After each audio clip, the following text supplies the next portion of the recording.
December 26, 2010, I was surfing in Lake Michigan. A lot of people aren't familiar with surfing in Lake Michigan, let alone surfing in the winter in Lake Michigan, because it's cold and it's the day after Christmas. And the ice floe was starting to come into the lineup where the waves were breaking.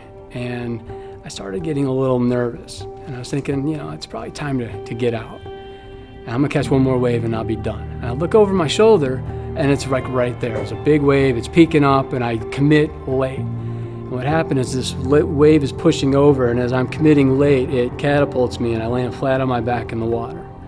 And then the next moment, the wave crashes down on me. And so I get the wind knocked out of me, I got water pouring in my face, coming in through my suit, flushing me with 30-degree cold water, pushing me to the bottom, and I immediately panic. It's a shock to the body, I can't breathe, I'm being held underwater.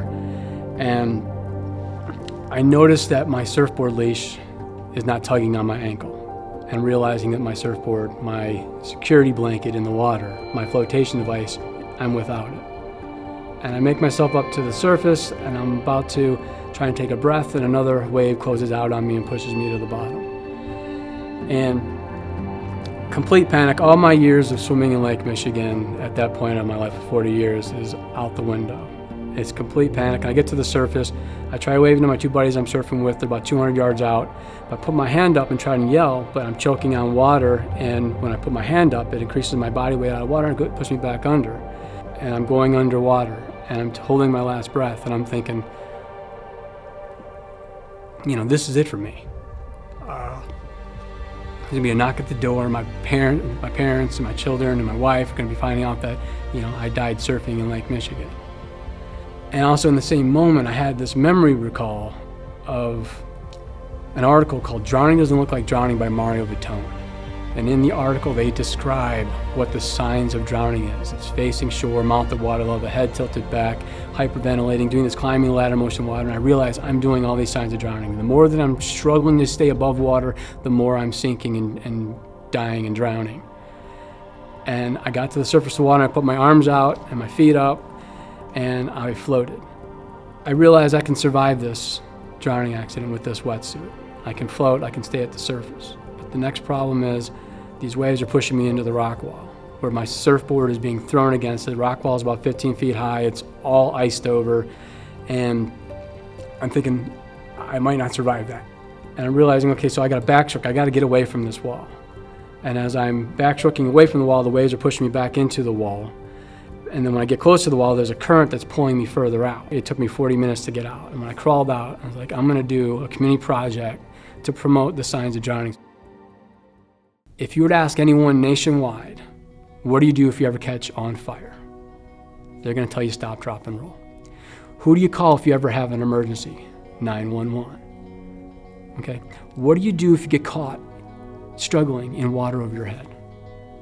Everyone draws a blank. And so what we look at in schools today is there's fire drills, there's tornado drills, there's active shooter drills.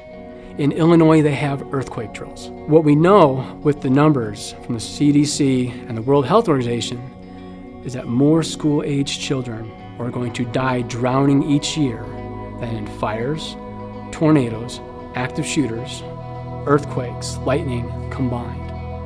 So why is there no water safety curriculum? If you're ever in water over your head, flip, float, and follow. Flip over on your back and float. The emphasis is on floating. Float to keep your head above water, float to conserve your energy, float to calm yourself down from the fear and panic of drowning. While you're floating, follow the safest course back to dry land. If you're in a rip current or dangerous current, it may be following the current to assess which way it's pulling you, and then swim perpendicular to the flow and back to shore. If you're just in water over your head from falling off a pier, falling off a boat, whatever the situation or circumstance is, it's float. The longer you're floating, the longer you are alive, the more time you're buying for rescue to arrive. What we know about drowning is that time is of the essence. If you're doing the signs of drownings, facing shore, mouth at water level, head tilted back and climbing the ladder, a person will submerge in less than 60 seconds. Once submerged, the clock is ticking. At 2 minutes of submersion, if someone is recovered, and if artificial respiration and CPR is properly performed, there's a 92% survival rate. At 10 minutes of submersion, there's a 14% survival rate. at 10 minutes of submersion, unfortunately, it's a recovery operation. And that if you can float for 2 minutes, 5 minutes, 10 minutes, there's been instances where people have floated for 24, 36 hours. It depends on the water temperature, and it depends on your will to survive, your ability to float. And if you don't know how to float, improvise, adapt, overcome, or start practicing your floating skills today.